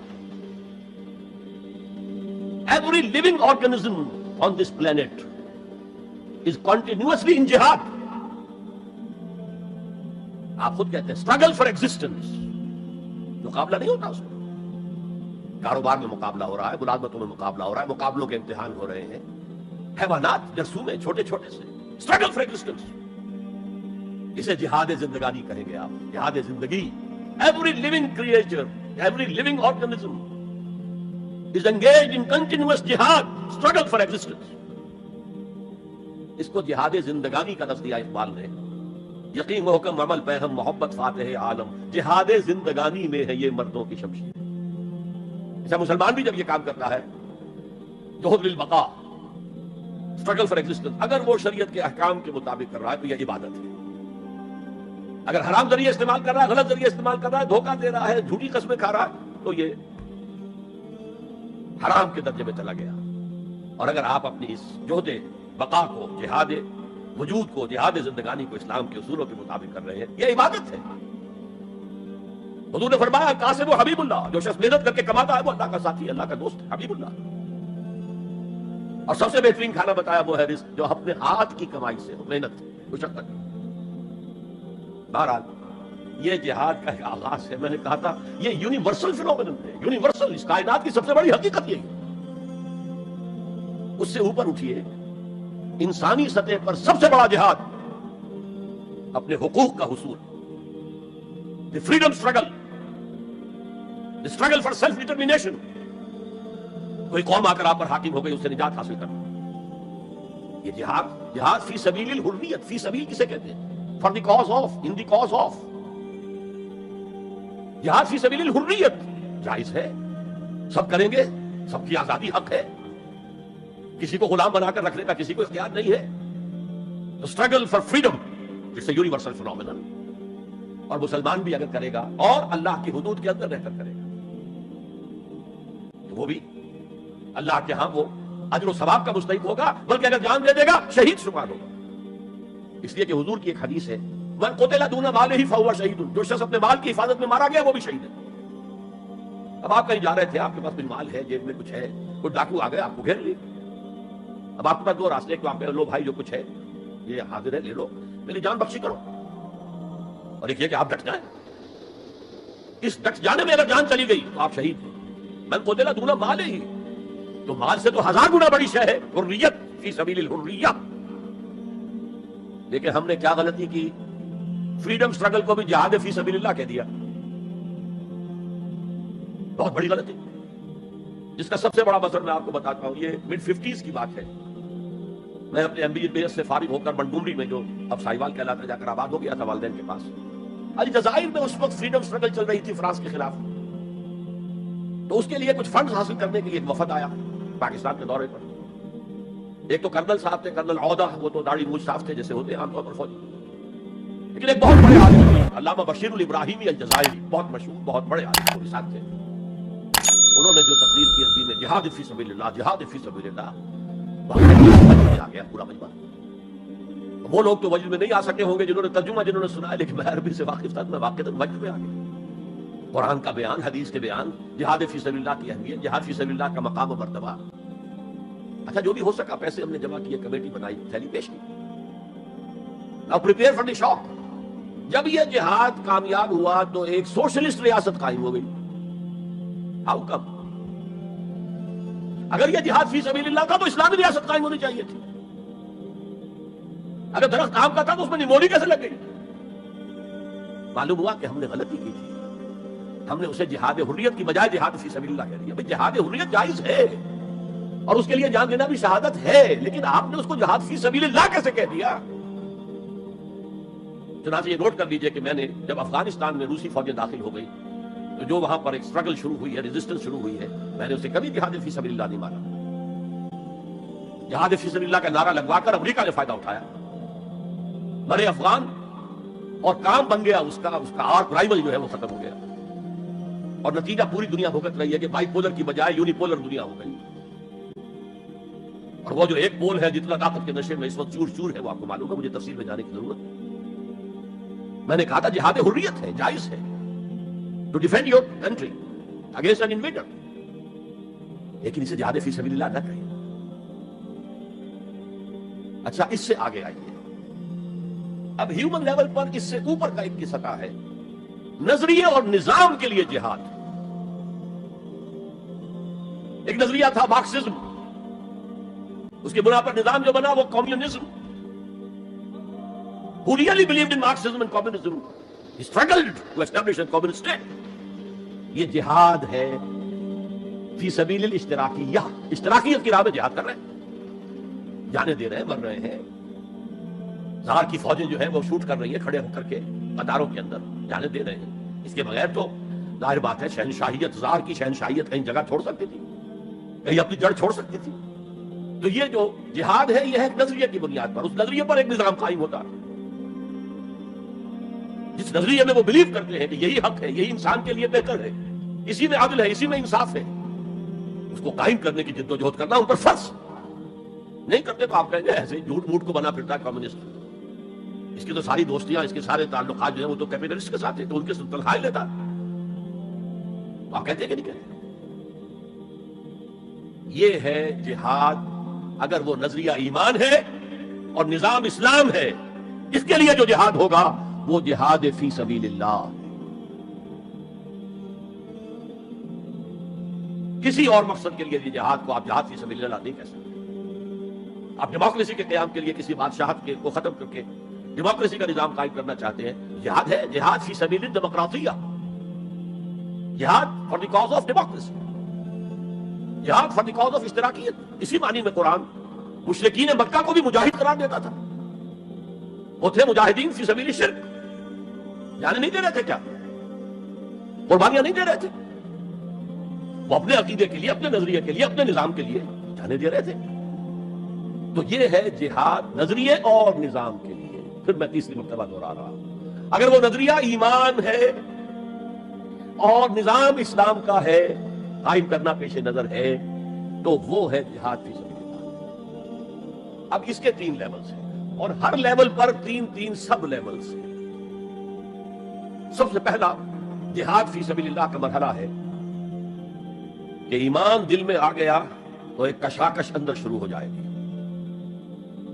میں اگر فرائڈ کی اصطلاح استعمال کروں تو ایگو اور ایڈ یا لیبیڈو میں تصادم ہوگا. آپ کے نفس کی خواہش کچھ اور ہے، ایمان کہتا ہے غلط. کشاکش ہوگی کہ نہیں؟ یہ اندرونی جہاد ہے اپنے نفس کے خلاف. جیسے فرعون نے کہا تھا الیس لی ملک مصر وہذہ الانہار تجری من تحتی، کیا میں بادشاہ نہیں ہوں مصر کا؟ مصر کی حکومت میری نہیں ہے؟ اور کیا یہ ساری نہریں جو ہیں میرے نظام کے تحت نہیں چل رہی؟ اسی طرح برا نہ مانیے، ہمارا نفس کہتا ہے یہ جسم میرا ہے، میری ملکیت ہے، مائی ڈومین، میری خواہش پوری کرنی ہوگی. جیسے اس نے کہا میں نہیں جانتا کوئی خدا ہے میرے سوا، میرے اوپر، میں نہیں مانتا. نفس بھی کہتا میں نہیں ماننے کو تیار، کیا حلال ہے کیا حرام ہے، کیا جائز ہے کیا ناجائز، میری خواہش پوری کرو. اس کے خلاف جہاد، یہ پہلی منزل کا جہاد ہے. اور آپ کو معلوم ہے 3 منزلہ عمارت ہے، تو بلند ترین تو ہے تیسری منزل، اہم ترین ہے پہلی منزل. پہلی منزل بنے گی تو دوسری بنے گی، دوسری ہوگی تو تیسری بنے گی. پہلی منزل یہ ہے اور اہم ترین یہ ہے.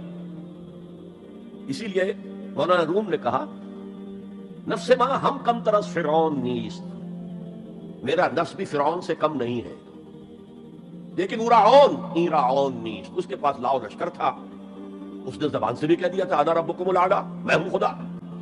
میرا نفس بیچارہ اس کے پاس کوئی لاؤ لشکر نہیں، زبان سے تو یہ کچھ نہیں کہتا، اندر یہی کہتا میں بادشاہ ہوں اس وجود کا، میری مرضی پوری. Struggle against this baser self. ایک سیلف ہے اونچی سیلف، خودی، انا، ایگو، اور ایک ہے یہ بیسر سیلف، حیوانی جبلتیں جو اندھی بہری ہیں، جو حلال حرام سے انہیں کوئی غرض نہیں، ان کے خلاف جہاد کرنا. آپ نے فرمایا صلی اللہ علیہ وسلم المجاہد من جاہد نفسہ، اصل مجاہد وہ ہے جو اپنے نفس کے خلاف جہاد کر سکے. تمہارے اندر یہ دشمن تو بیٹھا ہوا ہے، تکڑا ہے، تمہیں کنٹرول کرنا، چلے وہ باہر کے دشمنوں سے جہاد کر دیں گے. تم نے ٹانگے کو گھوڑے کے آگے باندھ دیا. اور ایک دفعہ حضور سے پوچھا گیا ایو الجہاد افضل یا رسول اللہ، اے اللہ کے رسول سب سے افضل جہاد کون سا ہے؟ فرمایا ان تجاہد نفسک فی طاعت اللہ، اپنے نفس کے خلاف جہاد کرو، اسے اللہ کا مطیع کرو. یہ جو اندر کی کشمکش ہے، کشاکش ہے، یہ جہاد فی سبیل اللہ کا نقطہ آغاز، اللہ کا مطیع بنانا ہے نفس کو. اس کے ساتھ 2 سب لیول اور ہیں. اس نفس کو بھڑکانے والی ایک قوت ہے انویزیبل، اور ویزیبل بھی ہے. انویزیبل قوت سب سے بڑی ابلیس، شیطان، لعین، اور اس کے چیلے چاٹے جنات میں سے، اور ویزیبل میں انسانوں میں جو اس کے ایجنٹ ہیں، جو فحاشی کو کلچر کا نام دے، یہ اس ابلیس کے چیلے ہیں. ان کے خلاف جہاد نہیں کریں گے آپ. اگر آپ ان کے خلاف ایگریسو ایٹیٹیوڈ اختیار نہیں کریں گے تو آپ ان کے دباؤ میں آ جائیں گے. ان الشیطان لکم عدو فاتخذوہ عدوا، اے لوگوں یہ شیطان تمہارا دشمن ہے، اس کو اپنا دشمن سمجھو. وہ تمہیں سبز باغ دکھاتا ہے، بدی کو مزین کر کے دکھاتا ہے، اچھے اچھے نام اس کے رکھ دیتا ہے، اور تمہیں آمادہ کرتا ہے بدی کے ارتکاب پر. نہیں، وہ تمہارا دشمن ہے.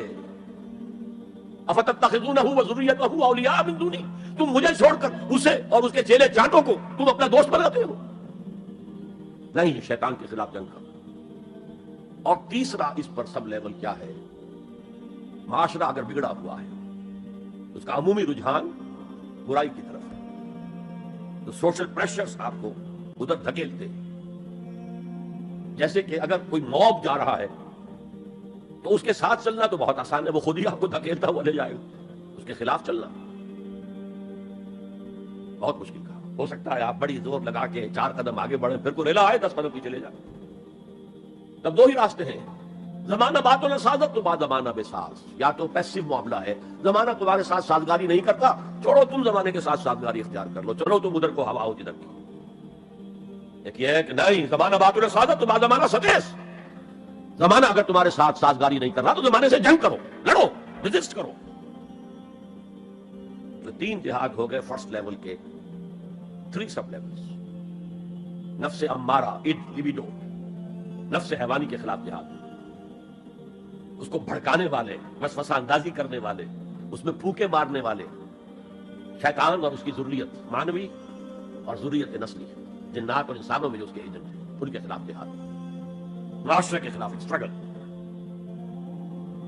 اب یہ 3 جہاد آپ نے کر لیے، اللہ توفیق دے ہم میں سے ہر ایک کو، تو اب یہ جہاد آپ کے جسم سے باہر نکلے گا، خارج میں آئے گا۔ دوسری منزل ہے نظریاتی تصادم۔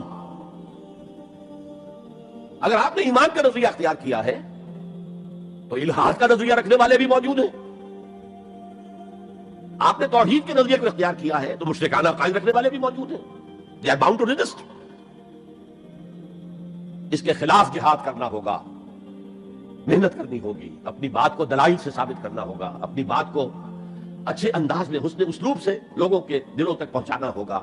ظاہر بات ہے وقت لگے گا، جان کھپے گی، اور اگر آپ انتہائی سنسیئر ہیں، یہ آپ کا ایک لائف لانگ اور ہول ٹائم جو ہے آپ کی انگیجمنٹ ہوگی۔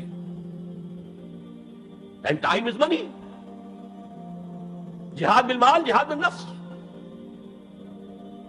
یہ ہے دعوت و تبلیغ کہہ لیں اسے، اپنے نظریات کو پھیلانا کہہ لیں۔ آخر مارکسسٹ نے اپنے نظریات کو پھیلایا، پہلے پیور فلسفی کی سطح پر ٹاپ انٹلیکچوئلز کو دنیا کے، انہیں پوزیس کیا، اس کے بعد ادب کے ذریعے سے، ڈراموں کے ذریعے سے، شاعری کے ذریعے سے، افسانوں کے ذریعے سے وہ فکر جو تھا، طبقاتی شعور، کلاس کانشسنس کا شعور پیدا کیا، اور ہوتے ہوتے یہاں تک کہ ریڑی والے کی زبان پر بھی لفظ آ گیا استحصال۔ او اتنا ثقیل عربی لفظ، استحصال کر رہے ہیں یہ سارا کام یوں ہی تو نہیں ہو گیا۔ کتنے ادیبوں نے، کتنے ڈرامہ نویسوں نے، کتنے شاعروں نے اس فلسفے کو پھیلایا ہوگا۔ اچھا، اس کے بھی 3 سب لیولز ہیں۔ ہر انسانی معاشرہ 3 سطح کے لوگوں پر مشتمل ہے۔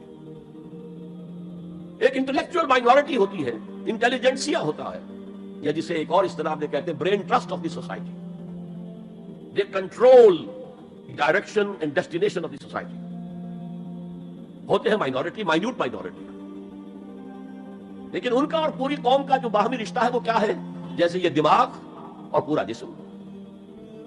میری ٹانگیں مجھے لے کر چل سکتی ہیں، دوڑ سکتی ہیں، اگرچہ اب میں دوڑ نہیں سکتا گھٹنوں کے آپریشن کے بعد، لیکن بہرحال دوڑا بھی کرتا تھا۔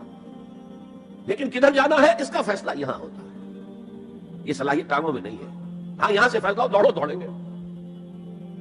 ہاتھ پکڑ سکتا ہے کسی چیز کو، کس کو پکڑے کس کو نہ پکڑے۔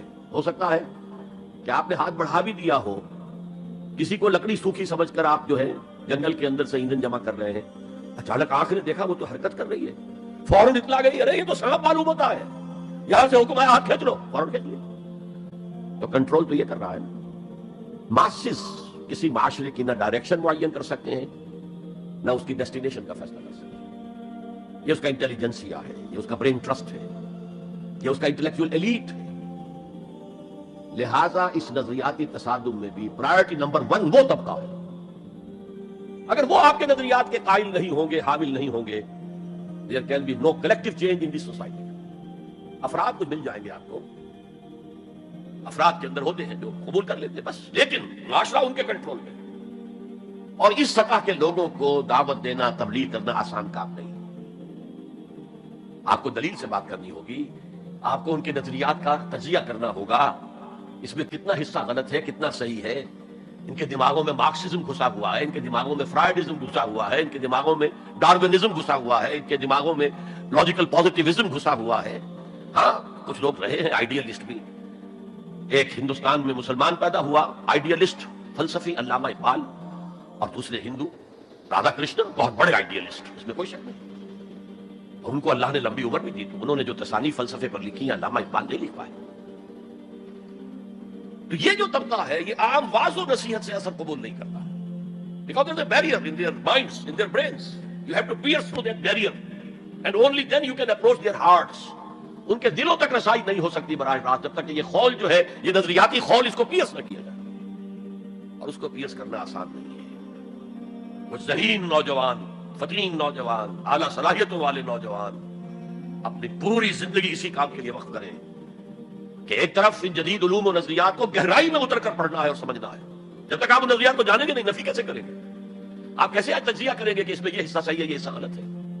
اور دوسری طرف قرآن کی گہرائی میں غوطہ زنی کرنی ہے تاکہ ہدایت جو اللہ کی آئی ہوئی ہے اس کو آپ اچھی طرح سمجھیں، اور پھر اس نور کی روشنی میں پھر آپ لوگوں کو ان چیزوں کے خلاف متنبع کریں کہ اس میں یہ غلطی ہے، اس میں یہ غلطی ہے، اکنامکس کی یہ تھیوری غلط ہے، باطل ثابت ہو چکی ہے، ڈارونزم جو ہے وہ بایولوجی کے میدان میں شکست دیا جا چکا ہے۔ لیکن یہ کہ یہ تو کام کرنا جو ہے it's a life long affair. اب ظاہر بات ہے آپ کے علم میں شاید ہو کہ جب مارکس کتاب لکھ رہا تھا داش کیپیٹال تو اسے فاتح آ رہے تھے، اسے کچھ سپورٹ کرتا تھا اینجلز، لیکن یہ کہ کچھ عرصہ ایسے بھی ہوا ہے کہ وہ بھی سپورٹ نہیں کر سکتا، لیکن پھر اس کی کتاب نے دنیا کو پوزیس کیا ہے، اس کے فلسفے نے لوگوں کو اپنی گرفت میں لیا ہے، تبھی تو پھر انقلاب برپا ہوا۔ اسی طریقے سے جب تک کہ کچھ نوجوان اسے اپنا پوری زندگی کا کیریئر نہیں بنائیں گے، اس کا کوئی امکان نہیں ہے کہ اس طبقے میں آپ کوئی ڈینٹ بھی ڈال سکے۔ اور اگر یہ نہیں ہوگا تو society as a whole, state as a whole will never accept any change۔ اس سے نیچے آئیے، عوام الناس، ان کے دماغ کلین سلیٹ کی طرح ہے، اس میں نہ کوئی خناس ڈارونزم کا بھرا ہوا ہے، نہ فرائڈزم کا ہے، نہ مارکسزم کا ہے، کچھ بھی نہیں، کلین سلیٹ ہے۔ اس کو واعظ و نصیحت کے ذریعے سے ایسی بات جو از دل خیزت بر دل ریزت، دل سے اٹھے دل پہ اتر جائے، سادہ ترین زبان میں بھی بات کروں، بس صرف اس کی ایک شرط ہے، آپ کا عمل بھی گواہی دے رہا ہو کہ آپ واقعی جو کہہ رہے ہیں اس پر خود بھی عمل کر رہا ہے۔ یہ اگر پہلی منزل آپ سر کر آئے ہیں تب تو ٹھیک ہے، اگر پہلی منزل آپ نے سر نہیں کی اور آپ شروع ہو گئے مبلغ کی حیثیت سے، تو ایسا مبلغ جو ہے وہ اسلام کو بدنام کرے گا۔ وَمَنْ أَحْسَنُ قَوْلًا مِّمَّنْ دَعَا إِلَى اللَّهِ وَعَمِلَ صَالِحًا وَقَالَ إِنَّهُ مِنَ الْمُسْلِمِينَ۔ اس شخص سے بہتر بات اور کس کی ہوگی جو اللہ کی طرف بلائے اور عمل نیک کرے اور کہے کہ میں بھی مسلمانوں میں سے ہوں، میں بھی کوئی بڑا اونچا آدمی نہیں ہوں، کوئی بہت اعلیٰ تم سے برتر نہیں ہوں۔ کہ خاص لیول پر جب انسان دینی اعتبار سے پہنچ جاتا ہے تو سب سے بڑا فتنہ جو لاحق اسے ہو سکتا ہے وہ تکبر کا ہے، دوسروں کو بنظر استحقار دیکھنا۔ اگر یہ نہیں ہے، سنسیریٹی کے ساتھ اپنے مخاطب کی خیر خواہی اس کے ساتھ آپ بات کر رہے ہیں، تو یہ ہے موعظہ حسنہ۔ یہ میں جو کچھ بیان کر رہا ہوں یہ سورہ نحل کی آیت، ادعو الی سبیل ربک بالحکمہ، یہ ٹاپ لیول کے اوپر حکمت سے، دانشمندی سے، اور حکمت کسے کہتے ہیں؟ عقل کا سفر فطرت کی رہنمائی میں، اس کا نتیجہ حکمت ہے، اپنے خالص کا نتیجہ فلسفہ ہے۔ فلسفے کی منزل سکیپٹسزم ہے یا ایگنوسٹسزم ہے، لادریت ہے یا ارتیابیت ہے، ثم لم یرتابوا آج ہم نے پڑھا ہے، وہی ارتیابیت ہے۔ تھرڈ لیول ہے کہ ہر معاشرے کے اندر کچھ جنہیں ہم سمجھیں گے کہ گمراہ کن طبقات ہیں، گمراہ کرنے والے، ان کی تبلیغی سول سروس موجود ہوتی ہے، انہیں تنخواہیں ملتی ہیں اسی کی کہ وہ آپ کے نظریے کی نفی کریں اور اپنا نظریہ، اپنا عقیدہ پھیلائیں۔ یہ لوگ ادھار کھائے بیٹھے ہوتے ہیں، یہ سمجھنے کے موڈ میں کبھی نہیں ہوتے، ان کا انداز مناظرانہ ہوتا ہے، بس سمجھنا سمجھانا پیش نظر نہیں ہوتا۔ You have to meet them in their own elements۔ اگر نہیں کریں گے تو عوام الناس پر بہت برا اثر ہوگا۔ عوام الناس جو ہیں وہ تو پھر زیر اثر آ جائیں گے ان کے، جیسے کہ پادری فینڈر آیا تھا انڈیا میں ابھی جب کہ ایسٹ انڈیا کمپنی کی حکومت شروع ہوئی تھی، کلکتے ہی سے انگریز شروع ہوئے تھے، کلکتے ہی سے مشنری وقت شروع ہوا تھا، وہی پہلا پریس لگا تھا، وہی اردو کی بائبل چھپی تھی، اور اس نے تمام مسلمان علماء سے مناظرے کیے، بنگال کے، بہار کے، یو پی کے، سب کو ہراتا ہوا، شکست دیتا ہوا دلی پہنچ گیا، اور دلی کی جامع مسجد کی سیڑھیوں پر کھڑے ہو کر اس نے اعلان کیا، اے مسلمانوں میں وہاں سے یہاں تک آ گیا ہوں، تمہارا کوئی عالم میرا مقابلہ نہیں کر سکا۔ اس کی وجہ یہ کہ ہمارے علماء نہ بائبل پڑھتے تھے نہ تورات پڑھتے تھے، ان کا اصل سبجیکٹ تھا فقہ، اس لیے کہ انہیں سرکاری جو حکومت مسلمانوں کی تھی اس کے اندر قاضی اور مفتی کے عہدے اور قاضی اور خطیب جامع مسجد کے یہ عہدے تھے. تو سول سروس کے لیے جو نصاب بنا ہوا تھا وہاں اس میں قانون کی اہمیت تھی سب سے زیادہ. وہ فقہ پڑھتے تھے اور وہ یہ لوگ تیار ہو کر آتے تھے پوری طرح عربی سے واقف ہے, قرآن سے واقف ہے. تو مقابلہ کیسے ہو؟ اور اگر اس وقت کوئی شخص مقابلے میں نہ آ سکتا. ایک تو عجیب بات نوٹ کیجئے کہ اس وقت اسلام اور توحید کا دفاع کرنے والا سب سے بڑا ایک ہندو تھا, راجا رام موہن رائے. آئینہ تثلیث اس نے کتاب لکھی ہے جس میں کہ ٹرینٹی جو عیسائیت کی بنیاد ہے اس کی نفی کی اور توحید کا اس بات کیا. بہرحال پادری فینڈر کے مقابلے میں کوئی اگر نہ آتا تو کیا اثر ہوتا علماء پر؟ ویسے ہمیں انگریزوں نے فتح کر لیا, ہمارے مذہب کو عیسائیوں نے فتح کر لیا, لیکن اللہ کا فضل ہوا, کرم ہوا. ضلع مظفر نگر کا ایک قصبہ کیرانہ ہے, مولانا رحمت اللہ کیرانوی رحمت اللہ علیہ وہ میدان میں آئے, انہوں نے شکست فاش دی, فینڈر کو بھاگ گیا ہندوستان سے. تو یہ جدال اس کو قرآن کہتا ہے, مناظرہ نہیں, عام لفظ استعمال ہوتا ہے مناظرہ, قرآن کہتا ہے مجادلہ. لیکن اس کے لیے بھی کیا کہتا ہے, جدال بھی کرو تو خوبصورت طریقے سے, گالم گلوچ نہ کرو, لوگوں کی توہین نہ کرو, ان کے جھوٹے معبود ہیں تو انہیں گالیاں مت دو, شریفانہ انداز میں بات کرو. یہ 3 لیولز دعوت. ظاہر بات ہے کہ اس طرح کے مناظرے کے لیے بھی اسپیشل ٹریننگ کی ضرورت ہوتی ہے. اگر آپ ان مذاہب کی گہرائی میں نہیں اترے ہوئے, ان کی تاریخ کی جو ہے پورا پس منظر آپ کو معلوم نہیں, ان کے اسکرپچرز کو آپ نے نہیں پڑھا ہے, تو آپ کیسے کریں گے مناظرہ؟ تو یہ 3 سب لیولز ہیں دعوت و تبلیغ کے, جہاد کے, جس میں جان بھی لگتی ہے, مال بھی لگتا ہے. ایک ادعو الی سبیل ربک بالحکمہ for the elite, intellectual elite, والموعظۃ الحسنہ فار دی کامن ماسز, وجادلہم باللتی احسن, اور جدال اور مجادلہ کرو ان کے ساتھ لیکن بہت عمدہ طریقے سے, خوش اسلوبی سے. اس میں تہذیب ہونی چاہیے, شائستگی ہونی چاہیے. اگر وہ کہیں اس سے نیچے گر رہے تو مت گرنا. 2 لیولز اور 6 سب لیول ہو گئے. اب آئیے, اس کا چوٹی کا جہاد ہے نظام کو بدلنا. مارکسزم کو مانا ہے تو فرض ہے کہ کمیونزم نافذ کرو. یہ سخت ترین مرحلہ ہے, اس لیے کہ ظاہر بات ہے کہ خلا تو کہیں ہے نہیں, کوئی نہ کوئی نظام تو ہے, اور وہ نظام اپنے آپ کو ڈیفینڈ کرتا ہے, وہ سٹیٹس کو وہ چاہتا ہے. اس کے ساتھ جو پریویلیج کلاسز ہیں وہ چاہیں گی نظام یہی رہے. اسی کی شاخوں پر تو ہمارے آشیانے بنے ہوئے, ہمارے گھونسلے, ہمارے مفادات پر زد پڑ رہی ہے. Turn up your loins, resist them. یہ معاملہ ہے اس میں تصادم آتا ہے. نظام تصادم کے بغیر نہیں بنا سکتا. دعوت کے ذریعے آپ سلیم الفطرت, سلیم العقل لوگوں کو کھینچ لیں گے, لیکن لاتوں کے بھوت باتوں سے نہیں مانتے. جن کے ویسٹرن انٹرسٹ ہے وہ نہیں چھوڑیں. ان میں سے بھی ہو سکتا ہے نکل آئے. ابو بکر صدیق انہی میں سے تھے, عثمان غنی انہی میں سے تھے, لیکن نکل آتے, لوگ نکل آتے. لیکن اکثریت ان کی وہ ڈٹ جاتی ہے. Turn up your loins, اپنے مفادات کا تحفظ کرو, بچاؤ اپنے مفادات. تو تصادم becomes inevitable, inevitable, inevitable. اس تصادم کی بھی 3 سٹیجز ہیں. وہی میں نے کہا تھا نا, 3 سب سٹیجز ہر سٹیج پر. پہلی یہ ہے جسے پیسو ریزسٹنس کہا جائے گا. ظاہر بات ہے کہ کانفلکٹ تو انقلابی لوگوں نے پیدا کیا ہے نا. معاشرہ تو بس رہا تھا, غلام اپنے قسمت پر شاکر و صابر تھے, غربا کہتے تھے ہماری تقدیر ہی یہ ہے, ٹھیک ہے.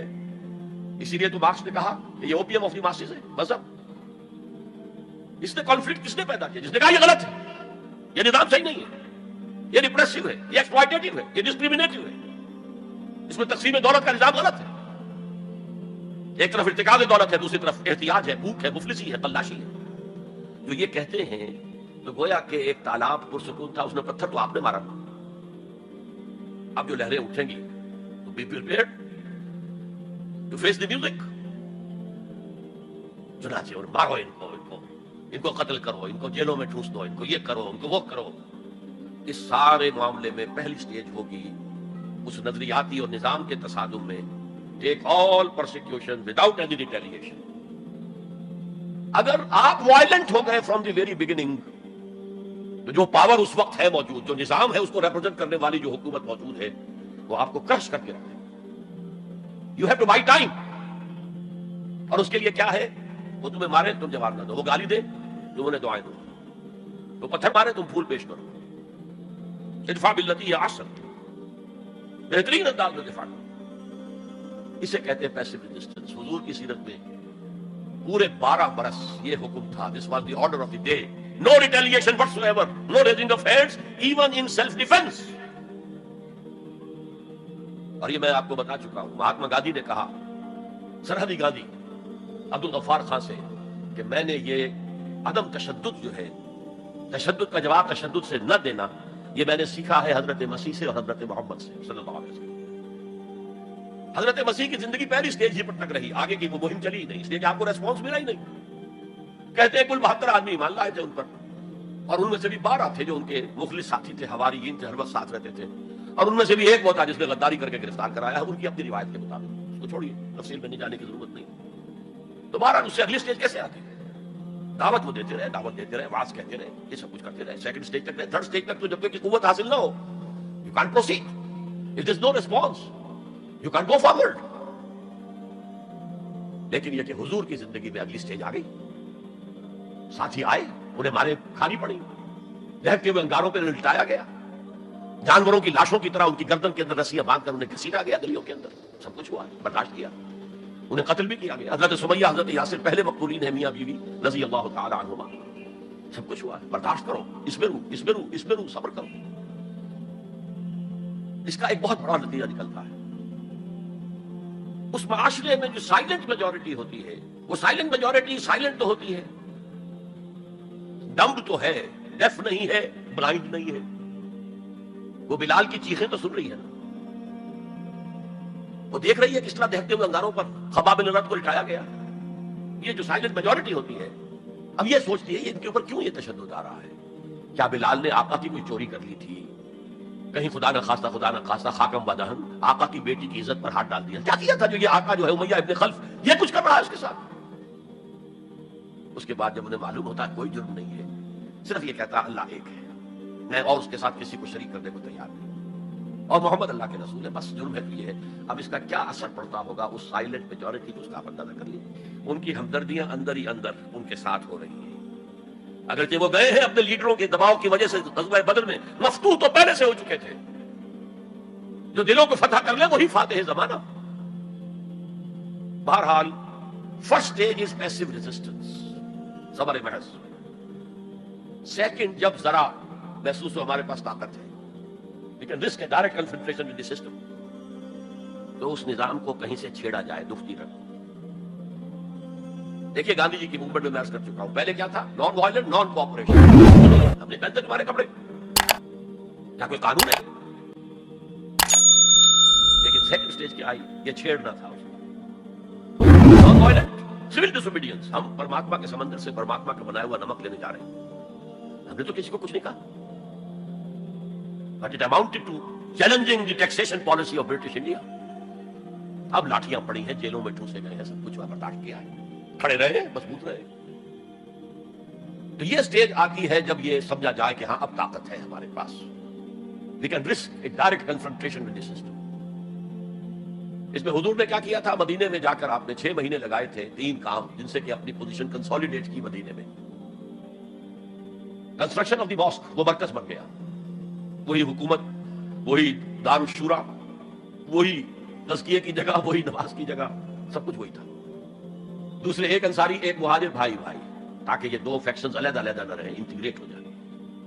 اور ایک جو 3 قبیلے یہود کے موجود تھے, ان کو جکڑ لیا ایک میثاق میں, معاہدے میں, میثاق Medina, joint defence of Medina, pact for the joint defence of Medina. اگر مدینہ میں باہر سے حملہ ہوا تو ہم سب مل کر ایک امت کی حیثیت سے دفاع کریں.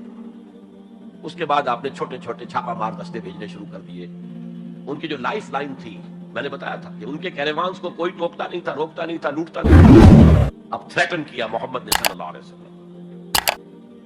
یہ گویا کہ اکنامک بلاکیڈ آف مکہ تھا. اور جب بھی آپ نہیں گئے, آپ وہاں کے لوکل قبیلے سے آپ نے صلح کر لی, معاہدہ کر لیا,